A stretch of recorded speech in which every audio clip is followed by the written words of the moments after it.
Hello everyone! Magluto naman tayo ng salmon belly escabeche. Ayan yung first step natin, hugasan natin yung salmon bago natin i-fry. Ganyan. Tapos ready na din natin yung ibang ingredients, carrots, bell pepper, string beans, onion, garlic, ginger, soy, vinegar, oyster sauce, sugar, ketchup. Optional naman yung green chili at saka yung laurel leaves. Pangpabango ba? Oo. Ganyan. Magsaute na din tayo dito ng onion, garlic at saka ginger. Sunod natin yung carrots. Next yung bell pepper. Tapos mekos-mekos. Sinabay ko na din pala dyan yung string beans natin. Sayang naman, syempre inad ko na baka masira pa yung beans natin. Tapos mekos-mekos lang ulit.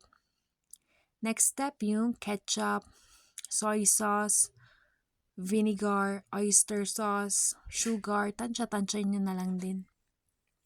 Nag-add din ako dito ng paminta at saka konting salt. Oo. Tapos mekos-mekos lang natin yan. First time ko nga pala itong gagawin at saka iluluto. Grabe. For yung first time ko na yun, ang sarap ng kakalabasan niya. Ganyan, oh. Check nyo din time to time.